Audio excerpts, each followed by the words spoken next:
péptica o ulceropéptica, o síndrome ulceropéptico, o enfermedad acidopéptica como tal. Ya entonces vamos a tocar esos dos temas que son cortitos hoy día. ¿Ya? Cuando hablamos de gastritis, en realidad estamos hablando de cualquier enfermedad inflamatoria aguda o crónica de la mucosa gástrica que tiene factores etiológicos múltiples y heterogéneos, que tiene además síntomas dispépticos y que se sospecha por clínica, se ve por endoscopía y se confirma histopatológicamente. Ya entonces, esta es una de las definiciones más amplias que les puedo traer y que no tiene que al momento de que ustedes estén en su internado confundirse. Ustedes nunca me van a ver poner a mí en un diagnóstico gastritis o gastritis aguda o gastritis crónica, nunca lo vayan a hacer. El diagnóstico de gastritis es un diagnóstico histopatológico. Entonces, ¿cuál sería el diagnóstico que le pondría si yo tengo clínica digestiva de mi abdomen superior? Síndrome dispéptico. Es un síndrome dispéptico, las sensaciones de disconfort abdominal en mi abdomen superior es un síndrome dispéptico hasta que no se demuestre lo contrario o hasta que se aclare la causa, ¿ya? Es un síndrome dispéptico. Ese es el diagnóstico que tienen que colocar. Las clasificaciones pueden ser agudas, crónicas, pueden tener características histológicas, distribución anatómica y hay una patogenia propuesta.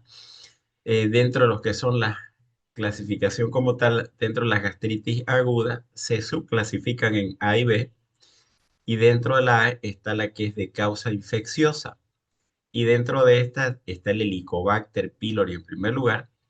Luego las que son de tipo B son otras gastritis infecciosas agudas que pueden ser por Helicobacter gelmani, flegmonosa, micobacteria, sífilis, vírica, parasitaria, fúngica, o sea, todo tipo de germen puede causar una gastritis.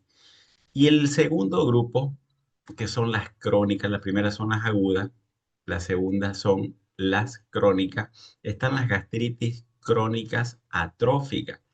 A estas en realidad son las que tienen que tenerle miedo, a las gastritis crónicas atróficas. ¿Por qué hay que tenerle miedo? Porque aquella gastritis crónica atrófica que además se asocia al Helicobacter pylori y que tiene además histológicamente cierta característica, ya como una afectación focal, antral, etcétera, tienen más chance de desarrollar un cáncer gástrico. ¿Ya? Entonces, esa es la mayor importancia de hacerle mejor seguimiento a la gastritis crónica atrófica. Entonces, asociar el Helicobacter pylori, digo, ¿no? Las gastritis crónicas atróficas también tienen dos tipos. Está la tipo A y la tipo B. La tipo A es la autoinmunitaria predominantemente en el cuerpo. ¿Alguien sabe cuál es esa? La anemia Autoinmunitaria. perniciosa puede ser un tipo. Es la anemia perniciosa. Muy bien. ¿Se forman anticuerpos contra qué? Contra células parietales y el factor intrínseco. Perfecto, perfecto. Y la tipo B es la que está relacionada con el Helicobacter pylori. O sea, significa de que el Helicobacter pylori participa en gastritis agudas y en gastritis crónica. La tipo C es indeterminada y hay un tercer grupo que son formas poco frecuentes, que son linfocítica, sinofílica, enfermedad de Crohn, sarcoidosis y gastritis granulomatosa aislada, que son rarísimas todos estos otros tipos. Ahora, esto de acá, por ejemplo, a nosotros nos interesa, ya que son aquellos factores de riesgo que están asociados a la gastritis. Y tenemos factores exógenos y entre ellos están los AINES principalmente. No existe ningún tipo de AINE que no cause gastrolesividad. En menor o en mayor grado van a causar gastrolesividad. El alcohol, ciertos tipos de alimentos, cáusticos, drogas, el hierro, cloruro de potasio, agentes de quimioterapia. Ustedes me han debido escuchar muchas veces que yo cuestiono el uso del jarabe de potasio en pacientes internados. lo cuestiono mucho. Yo no soy de los que indican un paciente de la tercera edad o paciente añoso pluripatológico, polimedicado, ya, cloruro de potasio, porque voy a agarrar y voy a irritarlo rápidamente al estómago. Es un factor exógeno que está demostrado totalmente. El hierro también. Hay agentes físicos y traumáticos como las sondas nasogástricas, procedimientos endoscópicos, la ingesta de cuerpos extraños, lesiones por estrés en pacientes graves, quemaduras extensas, traumatismo craneoencefálico, politraumatismo, estados de shock, sépticos, hipovolemia, cardiogénico, totalmente cierto. Qué se llaman las úlceras que son por estrés en el estómago?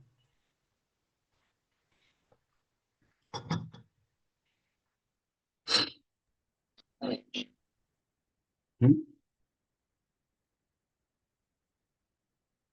Jóvenes, ¿qué se llaman las úlceras que son por estrés en el estómago? Que aparecen, por ejemplo, cuando hay quemaduras extensas o en toda situación que sea una situación de estrés, digamos, o de trauma, o de hipovolemia, de shock, etcétera.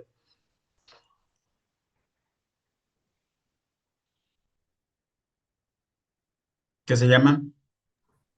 Síndrome de Curly, algo así creo que era. Úlcera de Síndrome. Cushing. A ver, pónganse de acuerdo, a ver.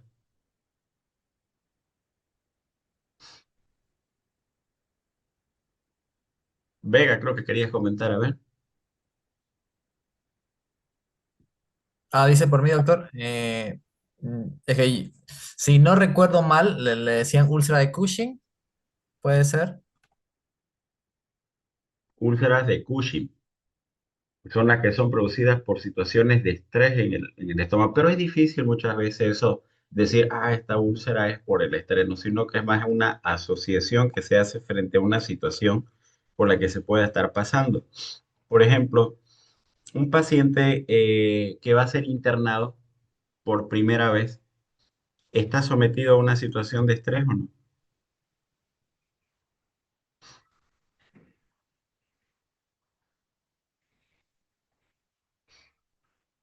Vamos, chicos, Sí, quiero que doctor, opinen. perdón, el micrófono. Está sometido a una situación de estrés. ¿Por qué comienzo a decir estas cosas? Porque en el hospital como que a todos los pacientes, o al menos la gran mayoría, ustedes han debido ver que se le indica como primer medicamento el omeprazol, ¿cierto? Y entonces por ahí alguien puede entrar y decir, no a todos se le debe administrar, digamos, el omeprazol. Pero si nos ponemos a pensar, toda situación de estrés de un paciente va a generar un aumento en la secreción ácida del estómago. Toda internación, por lo tanto, en un paciente le va a generar esa situación. Por lo que yo no quiero que haya esa situación. Si yo tengo mayor producción de ácido y es una persona de la tercera edad y no voy a proteger su estómago, más fácilmente me va a hacer esofagitis y voy a tener episodios de reflujo, microaspiraciones, etcétera.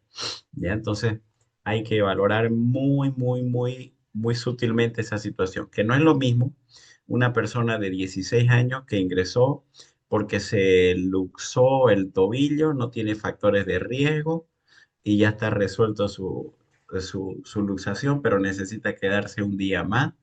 Él es jugador de fútbol, etcétera. Quizás esa persona no vaya a necesitar, ya no tiene otros factores de riesgo, pero el otro extremo se los acabo de mencionar, ¿ya? Causas vasculares, las gastropatías congestivas. Ejemplo de una gastropatía congestiva,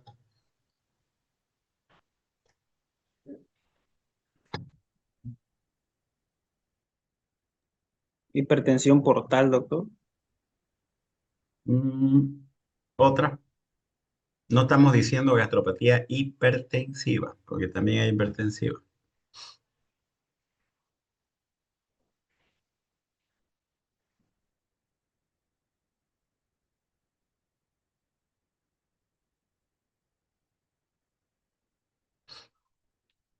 A veces nos cuesta un poquito analizar las cosas y por eso los hago salir de su contexto cuando les pongo casos clínicos.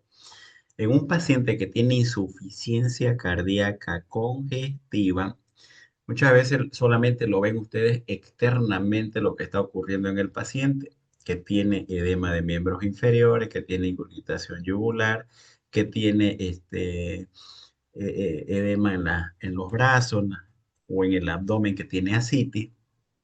Pero deben también imaginarse de que todo el tubo digestivo también se edematiza. Todo el tubo digestivo se edematiza también, ¿ya?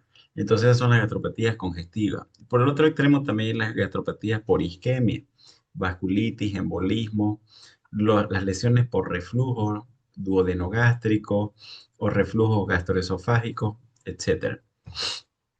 Entonces, miren, la gastritis crónica, que era del segundo grupo, ya lo hemos visto, se clasifican en no atrófica y atrófica. Las no atróficas se clasifican en superficiales antral difusa, y las atróficas se subclasifican en la corporal difusa y la multifocal. Estas dos variedades histológicas son las que ustedes tienen que tenerle miedo. ¿Cuál es la diferencia, para empezar, entre no atrófica y atrófica? ¿Qué es lo que ha pasado para que pase a ser de no atrófico a atrófico? Disfunción de la mucosa gástrica. ¿Perdón? La mucosa gástrica va disminuyendo su funcionamiento en una trófica a una no atrófica. A ver, otra sugerencia, otro aporte.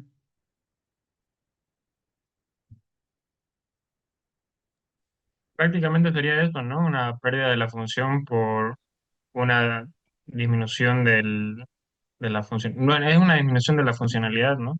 El Ya. órgano no funciona más, en cambio, si no ¿Qué se no atrofia, funciona? ¿Qué no funciona? ¿Qué es lo que se atrofia? ¿qué es lo que se atrofia? Mm, El la, epitelio, el epitelio gástrico, doctor. ¿Pero cuáles son las capas del estómago? Tenemos la mucosa, Ya, submucosa, muscular de la mucosa. ya, Luego viene mucosa y la muscular externa, ¿no? Que tiene circular, longitudinal y oblicuo. Y la ya, serosa. ya. ¿Y en la mucosa qué hay? Está la capa de moco que es producido por las células caliciformes que recubre a los, Ah, los exactamente. Eso es lo que se pierde. Se pierde la capa mucosa productora de moco. A eso quería llegar. Entonces, por eso se llama atrófica. Entonces ya no tienes quien te vaya a proteger. Entonces, grábense ese concepto. El daño principal está en la mucosa. ¿Listo? Y entonces, cuando hablamos ya de atrófica, tenemos dos variedades histológicas que son la corporal difusa y la multifocal. La clínica de la gastritis aguda puede ser asintomática o puede ir desde un dolor epigástrico pseudulceroso, puede haber pirosis, malestar, sensación de disconfort abdominal o sensación de plenitud gástrica o sensación de, este, lo manifiestan muchas veces los pacientes como que comes poco y te llenas rápido, ¿sí? Clínicamente vendría a ser como la sensación de peso epigástrico o de plenitud gástrica. Puede haber náuseas o vómitos. Ya entonces todo aquel disconfort que se presenta a nivel del epigastrio es clínicamente como una dispepsia y que si se le hiciera el estudio histopatológico, bueno, estaríamos corroborando de que es una gastritis. ¿Listo? ¿Y cuáles son los principales factores de riesgo para desarrollar gastropatías, por ejemplo, por AINE? Eso está en relación a la edad. El hecho de tener más de 55 años tiene el doble de riesgo, más de 65, 3 a 4 veces, más de 75 años, 4 a 10 veces mayor el riesgo. Depende de la dosis del AINE, mayor riesgo, mayor dosis. No existe una dosis mínima segura, como les comenté. el tipo de AINE, la asociación de más AINE, asociación con esteroides y anticoagulantes. Y esto aquí me detengo un segundo porque imagínense pobres, o sea, me causa a mí una tristeza el hecho de ver a pacientes que tienen, por ejemplo, artritis reumatoidea con una cardiopatía arritmogénica, que necesitan anticoagulación y que necesitan AINE y que necesitan además corticoides. Imagínense, ese grupo de pacientes a veces es un poquito difícil de manejar porque sí o sí esos pacientes te van a hacer hemorragia digestiva alta. Ya entonces manejarlo con mucho cuidado el tema de los gastroprotectores también es importante. A mayor cantidad de medicamentos gastrolesivos, AINES combinados con anticoagulantes, ¿ya? O dos tipos de AINES con anticoagulantes o corticoides, mayor probabilidad de gastrolesividad. El hecho que haya otra comorbilidad, insuficiencia renal, hepática, diabetes, enfermedad cardiovascular, hipertensión o la asociación misma de infección por Helicobacter aumentan el riesgo. El diagnóstico entonces, chicos, clínico, endoscópico, histopatológico, serológico. Por ejemplo, la gastritis crónica, hay un infiltrado linfocitario y plasmocitario, distribución en placas irregular. En la fase precoz, en la fase precoz hay una gastritis superficial y en la fase tardía, como les mencioné, hay una destrucción en la mucosa. Hay una destrucción glandular. Aquí es donde afecta y es el principal cambio que va a haber para decir de que hay una atrofia de la mucosa gástrica. Se perdió la mucosa productora de moco y de tejido glandular, ¿ya? Metaplasia glandular y finalmente atrofia. Esta metaplasia intestinal es un factor importante para el cáncer gástrico. Dos formas principales, cuando hablamos de la gastritis crónica, ya hemos dicho la A y el B. En la gastritis tipo A es la forma menos frecuente, afecta al fondo y el cuerpo y es la que se asocia a las anemias perniciosas. Hay presencia de anticuerpos, anticélulas parietales y factor intrínseco y sugiere, bueno, patología patogenia inmunitaria. Y aquí hay un fenómeno compensatorio con la hiperproducción de gastrina con una acloridria. Entonces, esta es la característica principal mediada entonces de forma autoinmune, la gastritis tipo A, que está no solamente, que está dentro de las gastritis crónicas que habíamos visto, ¿no? El tipo A y el tipo B. Tipo A, acá ustedes están viendo que es de causa autoinmune y afecta fondo y cuerpo, no se vayan a olvidar eso.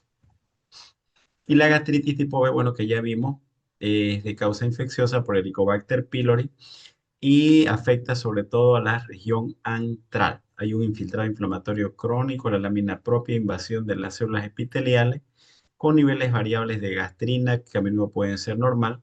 Lo interesante de esto es que hay una conversión a pangastritis entre 15 a 20 años. Pensar de que una gastritis crónica atrófica, voy a estar tranquilo el resto de mi vida, no es tan sencillo en realidad, ¿no? Deberían hacerse controles endoscópicos, control de factores de riesgo, etcétera. Y está presente en el 100% de las personas que son mayores de 70 años. Yo les pregunto algo. De todos los que estamos acá ahorita en esta clase, ¿quién no tiene gastritis?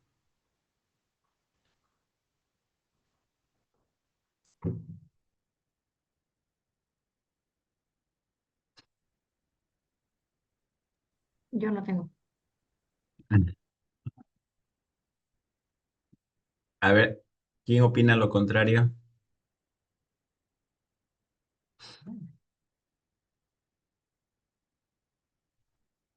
¿Alguien levantó la mano? Bianca, creo. Ah, dije que yo no tenía. Ah, que usted no tiene. Ajá. ¿Cómo sabe que no tiene? Porque no tengo la clínica. No, no me ha pasado eso. ¿Puede ser asintomática la gastritis besa? Eso, Cierto. justamente eso pensaba. Puede ser que sea superficial y que no muestre síntomas visibles. Bueno, yo lamento decirles la verdad, yo lamento decirles, pero Todos, absolutamente todos, todos, todos, todos tenemos gastritis. ¿Saben por qué? Porque díganme por dónde más va a entrar la comida a su cuerpo. Por dónde más, y no me digan que todos los días ustedes comen lechuga, espinaca o todo lo que son verdura verde y que no han probado una salchicha, que no han probado un chicharrón, que no han tomado una soda, una gaseosa, que no han probado alguna bebida alcohólica, que no han estado expuestos a un humo del cigarro, que no han comido tarde de la noche, que en un cumpleaños o una Navidad, un año nuevo, un carnaval, no se han pasado con las comidas.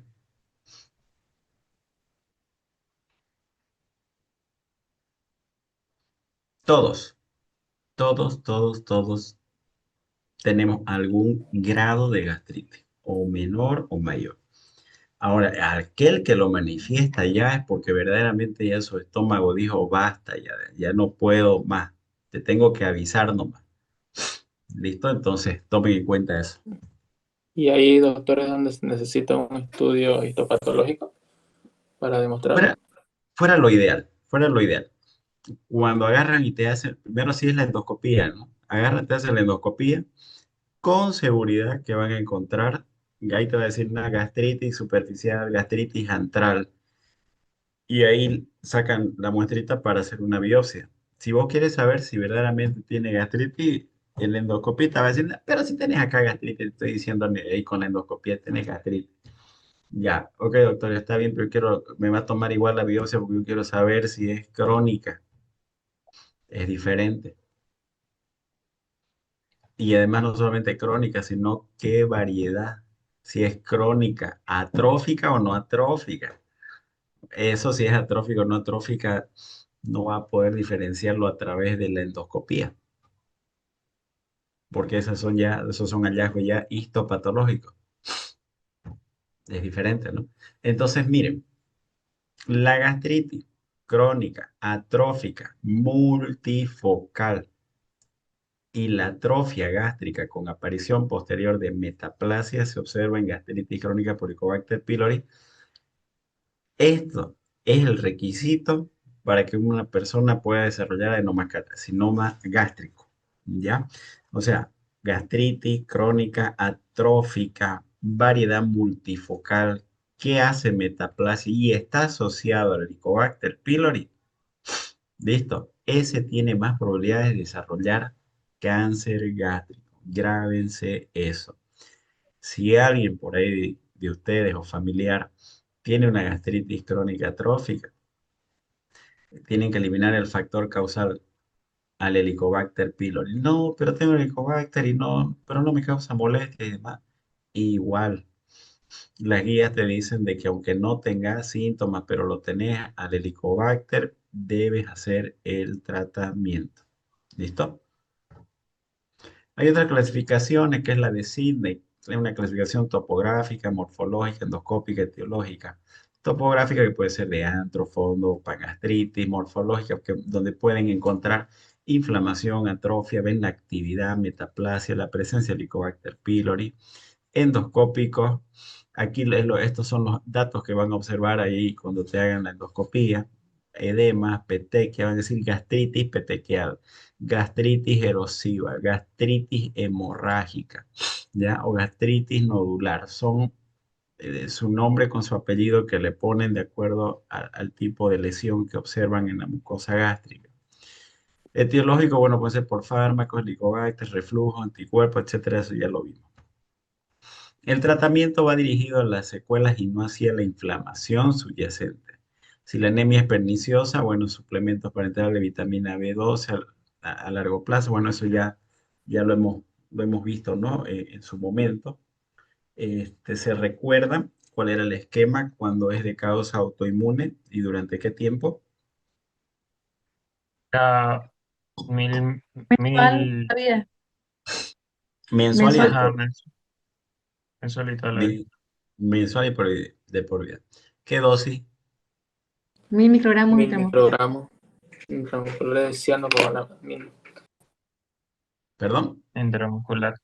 Sí, Mil, 1000 microgramos de cianocobalamina intramuscular.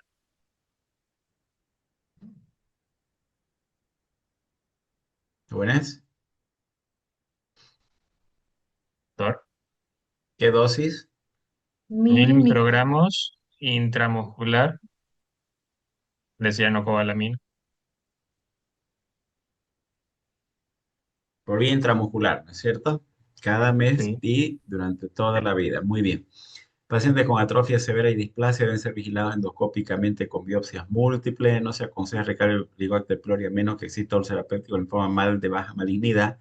Este concepto ya se fue desmentido. Listo, cámbienlo esto, cuidado de que se equivoquen. Ahora lo que se aconseja es erradicar el Helicobacter pylori. Haya gastritis, haya úlcera, haya linfoma, haya lo que haya, se debe erradicar el Helicobacter pylori. La enfermedad de Menetrier es un engrosamiento de los pliegues de la mucosa en el interior del estómago, tiene la apariencia cerebriforme, etiología desconocida, se caracteriza por una hipocloridria o acloridria, también llamada gastropatía perdedora de proteínas, tubo digestivo, donde en la clínica hay un dolor pseudoulceroso, náuseas, vómitos, diarreas, con pérdida de peso y edemas. No es tan común, al menos no lo he visto. El diagnóstico más es radiológico, diagnóstico diferencial con otros linfomas, carcinomas, etcétera. Esto lo vamos a pasar nomás. Para finalizar brevemente, chicos, a ver aquí un caso clínico para que lo analicen. Ya tenemos 2 minutos todavía. Paciente femenina, 45 años, acude por dolor abdominal en epigastrio, 2 meses de evolución, náuseas y vómitos ocasionales. El dolor se describe como ardor, incrementa con la ingesta de alimentos y mejora parcialmente con antiácidos. No hay pérdida de peso ni cambios en el hábito intestinal. Antecedentes: hipertensa controlada con enalapril, fumadora 10 cigarrillos 10 desde hace 20 años, niega consumo de alcohol y drogas, sin antecedentes quirúrgicos ni familiares de enfermedades gastrointestinales. La exploración física, buen estado general, consciente orientada, buenos signos vitales, el abdomen blando y presible, dolorosa la palpación profunda en epigastrio, sin signo de irritación peritoneal, y el resto de la exploración física sin particularidades. Laboratorialmente, buena hemoglobina, buenos leucos, buenas plaquetas, buena glucosa, buenas tranzas, buena bilirrubina, función renal, pero sí hay un Helicobacter pylori positivo y tiene una veda con una mucosa gástrica con eritema y erosiones en antros. Se toman biopsias por peritología que reporta gastritis crónica activa. ¿Cuál es el diagnóstico más probable y cuáles son los factores de riesgo asociados en este caso? A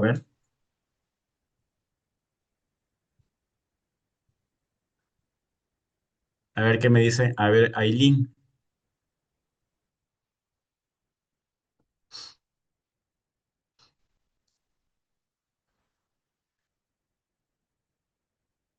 ¿cuál es su diagnóstico más probable?